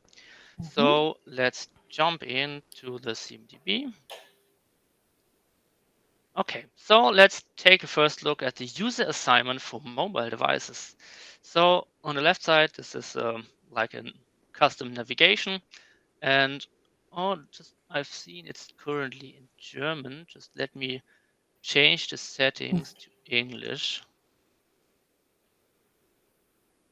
so it's easier to follow. Okay, so we have mobile devices. All those mobile devices are automatically discovered using Knox. So Samsung Knox, it's like how do I tell? It's like a configuration management platform from Samsung only for Samsung devices, where when we buy a new device from our reseller, which is Deutsche Telekom AG, then we just get like the smartphone already uploaded in Knox, and I configure. Every day I query the Knox API, so I get all these information automatically. So we have the device with the specific details already in the CMDB before it arrives at our desk, which is really great. So when then someone needs to use a new device and say, okay, I have a new user and the new user gets this device now, I just click it. And then I just say, okay, the new using employee is now myself. Yeah, I got a lot of phones. Okay, save, save, and that's it. On the next synchronization interval, based on this data here, we get automatically in our mobile device management solution, when the device is then activated, the relation to the user based on the user account. And well, that's basically it from an administrative perspective. So an administrator does not have to go into the mobile device management solution. He just assigns the employee here and everything gets synchronized automatically in the background. Great. So that's one simple use case. The next use case is IP address management. Let's take a look at some network. And when we have it's up to you how you design your data model, of course, but I wanted just to design it that way, and you see why. I have a network, like this one here at some specific location. I got a net ID, I got a subnet mask, and I got other specific information about this network. It has a default gateway, which is most of the time the firewall. I have a DHCP server available, and I have a DNS server available. And with this information, a technician which is installing a server can easily see, okay, when I configure this server, what are the network settings that met this network over there at this location. But that's not all. Let's say I am currently a technician and want to add a new network. Let's call it example network, giving it some location and some net ID. Giving a subnet mask. Oh, why is it not working? Oh, let's check it. Oh, IP is not a net ID. The net ID for this network would be 10.10.0.0. Yeah, because this is actually not a 24 subnet mask. Let's go one further. Still, it's not the right one. Okay, 26, and here we go. This is a correct address. No, there's nothing mentioned here. Let's use 65, and this is not a net ID. And now, based on the IP address and the subnet mask, it gives me the suggestion that the next possible net ID for this network would be 10.10.0.64. which is internally just using a validation rule written in JavaScript code. Okay, now let's create it.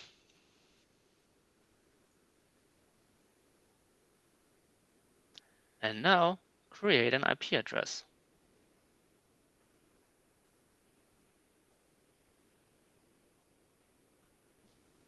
Now let's use the example network I created previously. Oh, I think I already created a example network for another use case using for a colleague.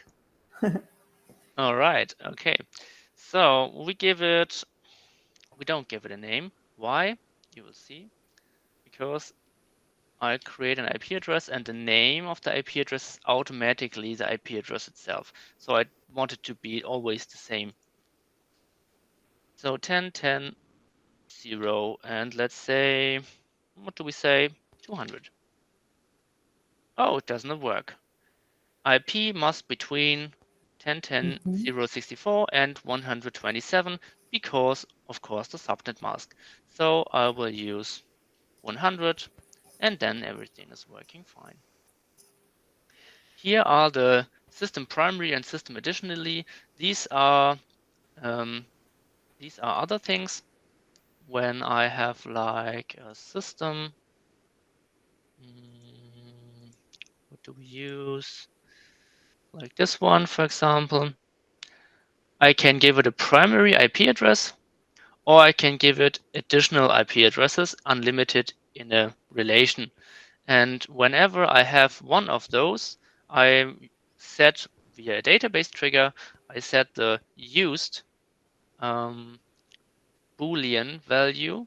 So I am not able to assign the IP address object to a primary IP address and to an additional IP address, which would be actually not possible.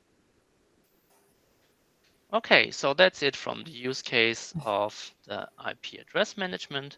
Then we have asset status assignment and dependent consequences. Let's check this tiny little server here. It's really nice, and it has a status. The status is currently in German, so this means active. I think it's quite easy, but it could be also other things like found or planned or inactive, lost or retired. Actually, when I have like, when I wanted to check, does a system actually should be in monitoring? I need to check the status of the system. So what I should do is checking, okay, so it's active and it's maybe planned and maybe found. These three systems should be types of statuses should be in monitoring, but when it's retired, it should not be in monitoring, right?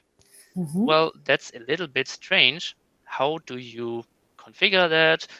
And if someone changes the name, because tomorrow somebody wants to, no, I want it to be English, it's easier for all the people, so we just change the name. Oh, then I need to adjust all those scripts that was using the active as name identifier. What do I do? Well, easy. Why is it easy? Because actually status is its own object. And in this object, all these different meanings of the status are defined as Booleans or as other things as well, but I used Booleans. So in this active state, I say this state is actually an active state. This state is actually billing required. So if a system is in that state, it should be billed to the customer. We have monitoring required and we have patching required on that state. For example, if we check planned, we don't want to have anything because it's actually not an active state. We don't want billing, we don't want monitoring, we don't want patching. It's just planned. And let's take a look at found. So this is an active state, but we don't know anything about the system, so we can't bill it to anyone. We want it to be monitored. That was an internal decision. So we wanted to see if anything is broken, even if we don't know that it actually exists. But we don't want to patch it because we don't know what is happening on that system when it is in a state found. The state found is actually automatically set by my discovery mechanics. So when a new system is discovered, it just gets the found status. But if someone is saving it, it can't be saved in the found status. Let's check this up. When I have some server and I say the status is found, it says, oh no, you can't save the server when it's found because you cannot find a service or you cannot find a server. You need to know what you're doing right now. Only discovery algorithms can found a system. Can find a system. Okay, so that's it. Then we have synchronizing monitoring configurations. That was one of the most complicated ones. Take a look at this server. This server has like monitoring profile, Windows Basic. Well, that's it. Someone wants to have this system monitored, so he just adjusts the monitoring profile as Windows Basic or Windows Terminal Server or whatever we decide or he decides or what we want to do. And based on the status, which has the monitoring required field, and the actually monitoring profile, the information and synchronization goes to the SABIX and in Zabbix the system is automatically configured. But Windows Basic is also just not a text, it's also its own object.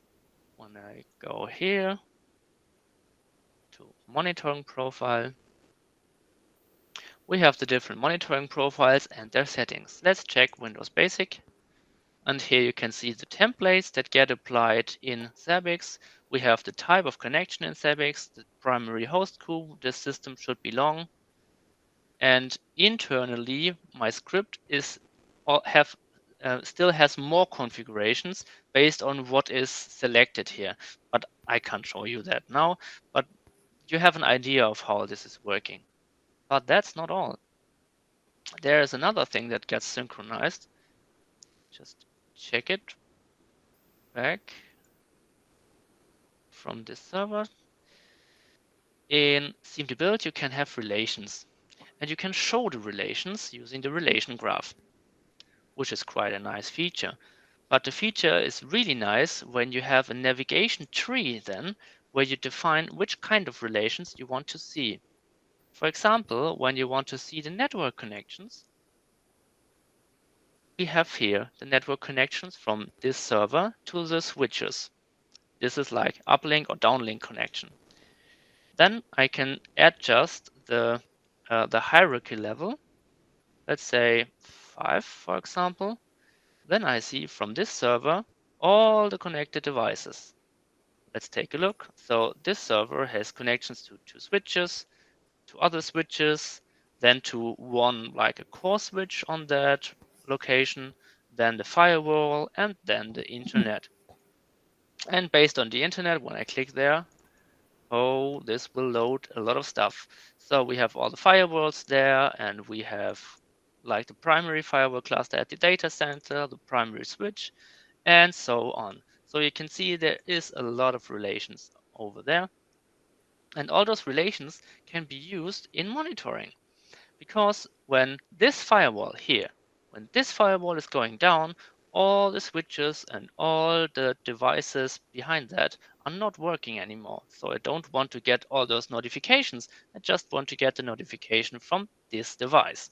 So I developed like an algorithm to check the different available paths to a system, check which is the parent of that system based of the monitoring perspective, and based on that, do like a calculation if one of the parents or all parents are not available, and then suppress the notifications for that system.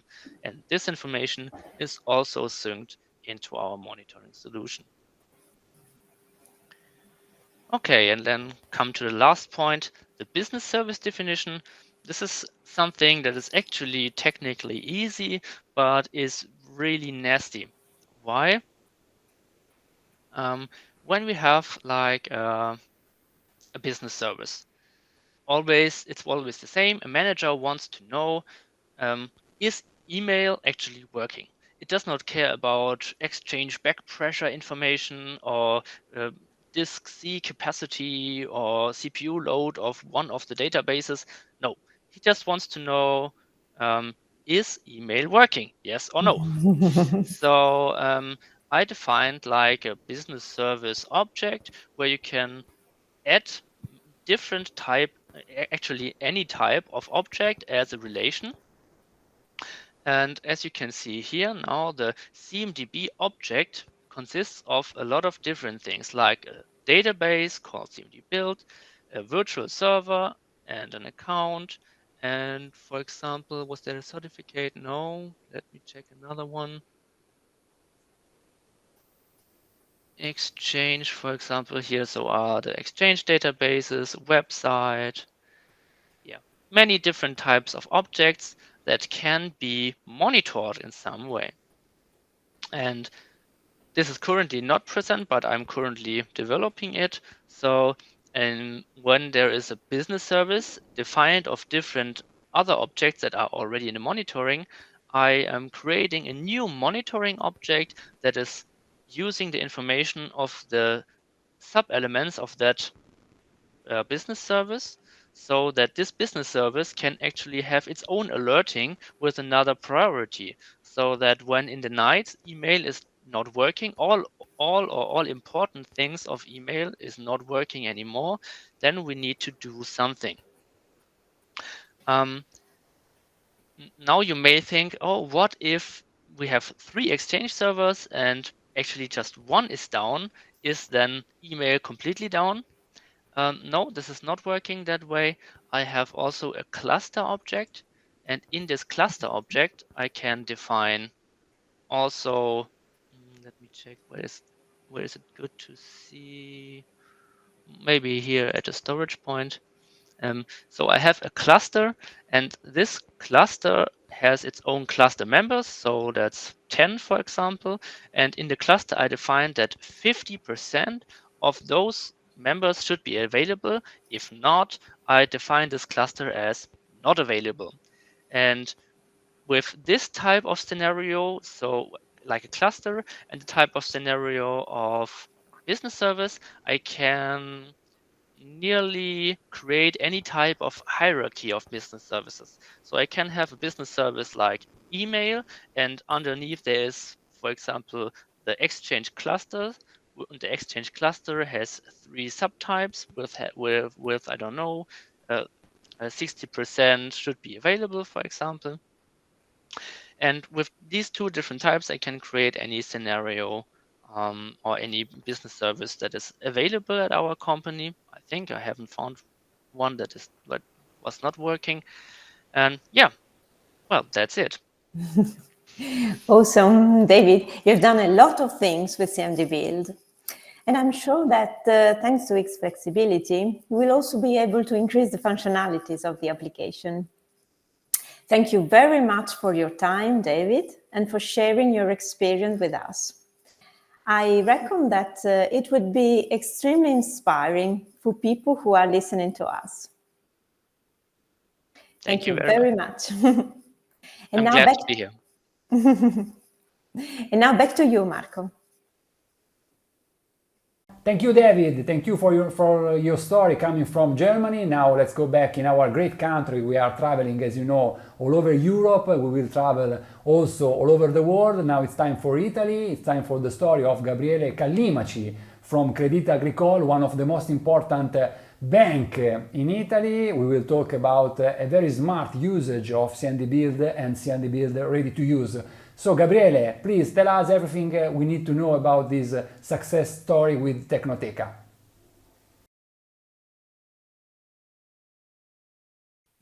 Eccoci di nuovo. Here we are again. I'm pleased to introduce you to Gabriele Callimaci. He is the project manager of the Innovation Architecture area of Crédit Agricole Group Solutions. Gabriele, we developed the project together from the beginning.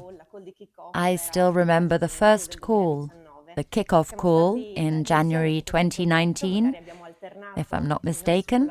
We've been together on this project. Maybe we've alternated our collaborators, but we've been here since the beginning. At the time, the challenge we certainly had was, I would say, on 3 levels. We had to migrate because Crédit Agricole already had a CMDB in use. So we certainly had to guarantee the migration of everything that already existed, so without losing any information or functionality. Obviously, we had to improve a little bit. We had to bring new functionalities, new developments to justify your investment. We had to integrate the application with external systems as much as possible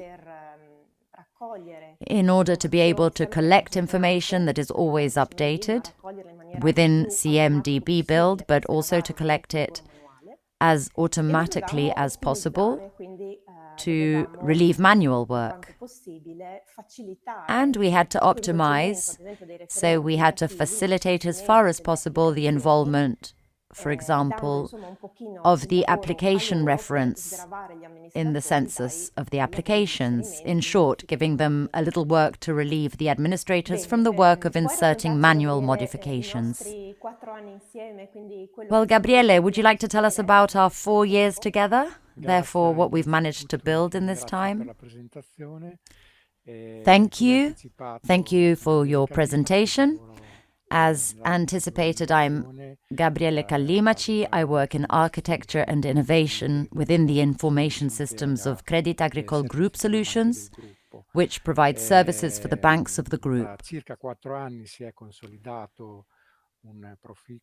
For about 4 years, a fruitful collaboration has been consolidated with Grazia Matera, Fabio Bottega, and the Tecnoteca team on the CMDBuild solution.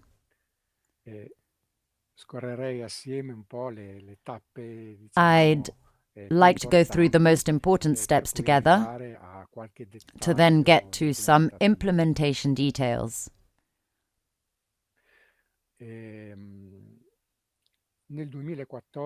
In 2014, following the Bank of Italy Regulation 285 relating to supervisory provisions for banks, Crédit Agricole Italia adopted a CMDB solution to manage the life cycle of corporate IT assets.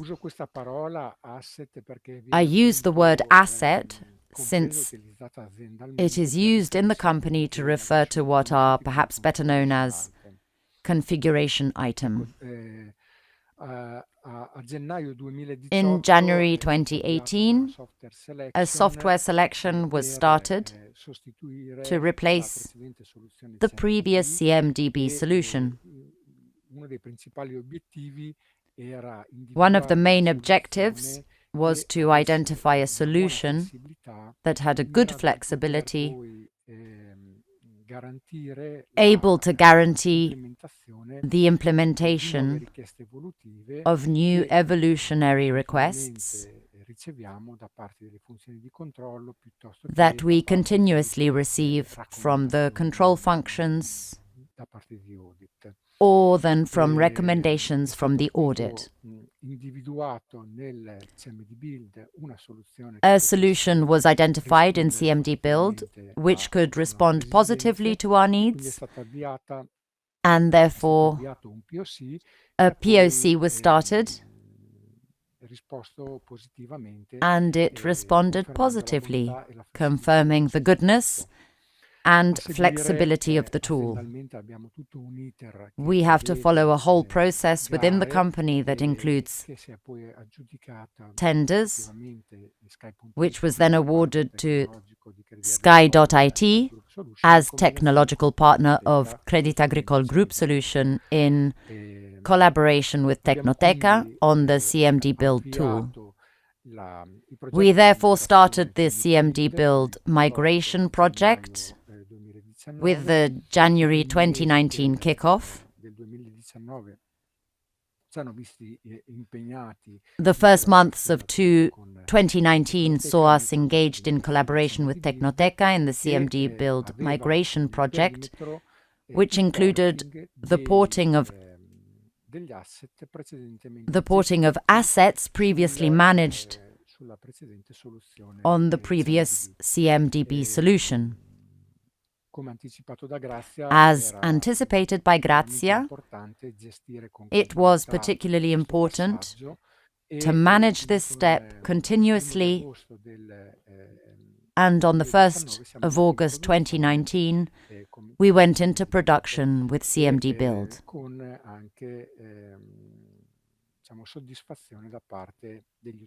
To the satisfaction of the users. Afterwards, we had said it to each other when looking for the tool that could provide us with that important flexibility to evolve. We then implemented, using CMDBuild, new assets, and we enriched the implementation of the already existing assets. I often use this term. CMDBuild is an always open construction site, because in fact there are always a lot of needs, and this means that as we close an activity, we often and willingly open a subsequent one.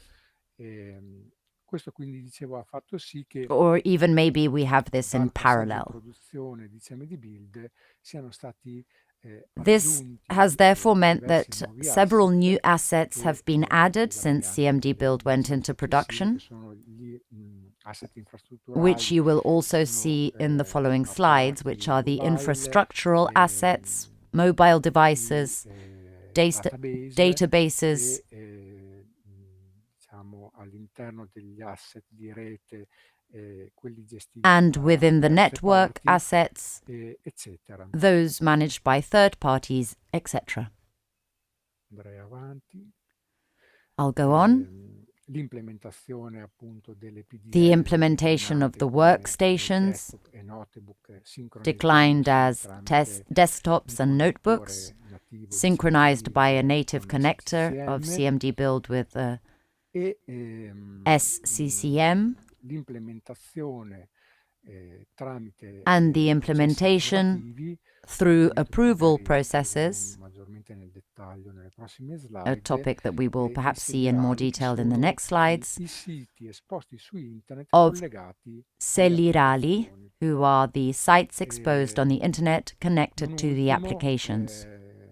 diciamo, Last in but not corso least, i lavori per la sincronizzazione the di activity for CMDBuild the con synchronization ServiceNow, of quando CMDBuild with ServiceNow is underway, as with the outsourcing of the infrastructures, the outsourcer operationally manages the infrastructural assets in the perimeter using ServiceNow. And therefore the need arose to vary the synchronization of the infrastructural assets from the master system feeding to the CMDBuild slave system. Ecco, qua proprio una brevissima definizione, un brevissimo cenno. Here, CMDB è just a very l'acronimo brief di definition, a very brief database, è uno hint. strumento che consente di CMDB accettare in un unico repository is the le acronym for informazioni relative alle Configuration componenti Management hardware e software che Database and is a costituiscono tool that allows le information relating to the patrimoni hardware and software components that make up the company's assets to be centralized in a single repository. Vuole fornire una sorta di sintesi. This slide aims to provide a sort of synthesis of the temporal route that we have seen in the previous slides.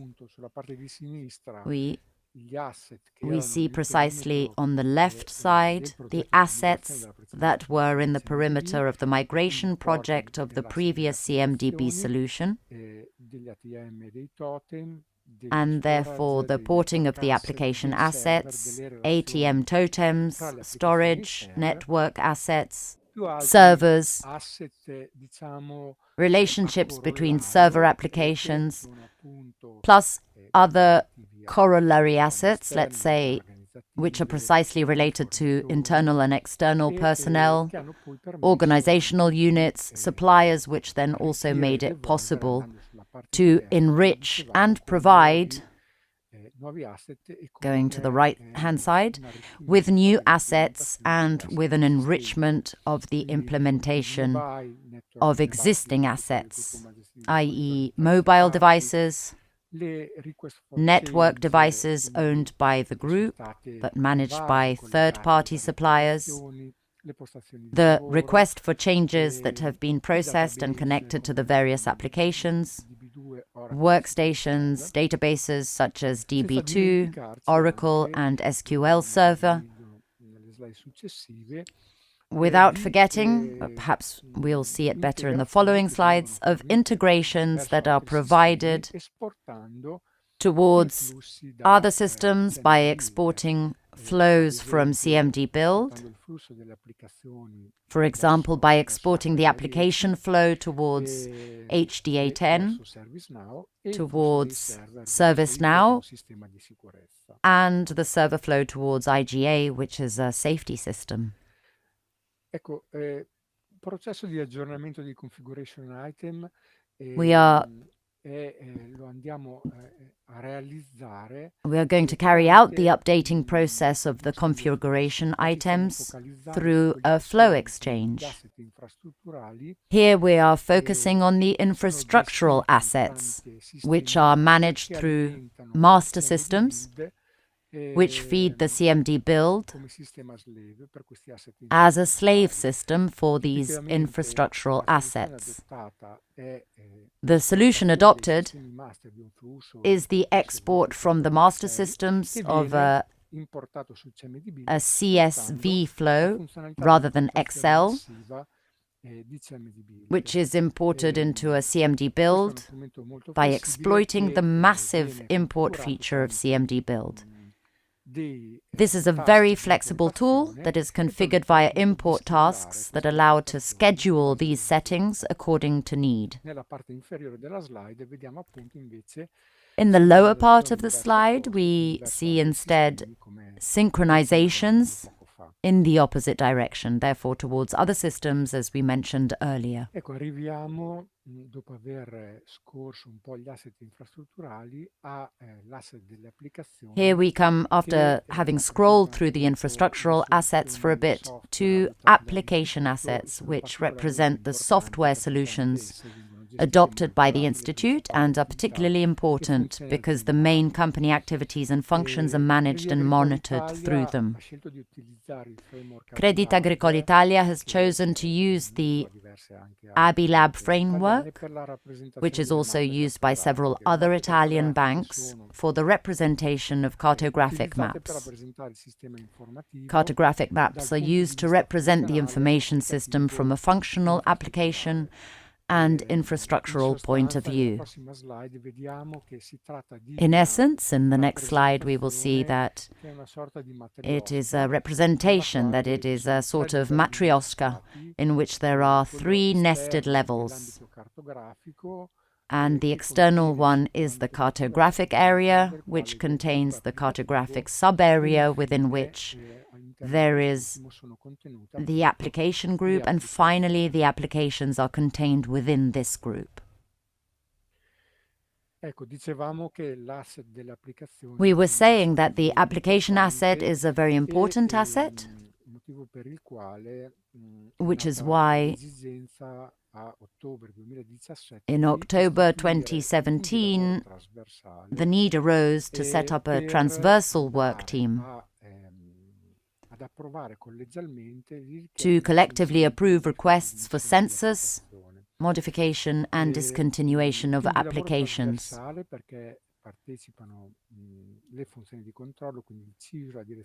A transversal work team, since the control functions participate, therefore the CISO, the risk management and permanent controls, ICT compliance plus other functions, the privacy function, business continuity.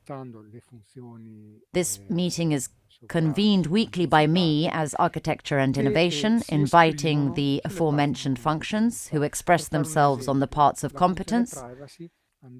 To give an example, the privacy function will express a favorable opinion on the census of a new application if the fields relating to privacy are correctly valued, similarly to the other functions that are at the table.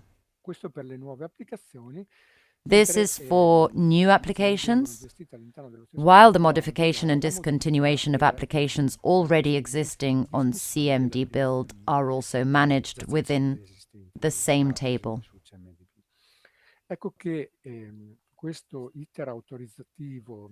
This corporate authorization process has been mapped in CMDBuild thanks to the workflows which allow to manage these internal states also by automatically sending email notifications which allow to inform the distribution lists about the various states and, above all, about the approval of the census requests, modification and discontinuation of applications. Basically, these workflows describe what we just said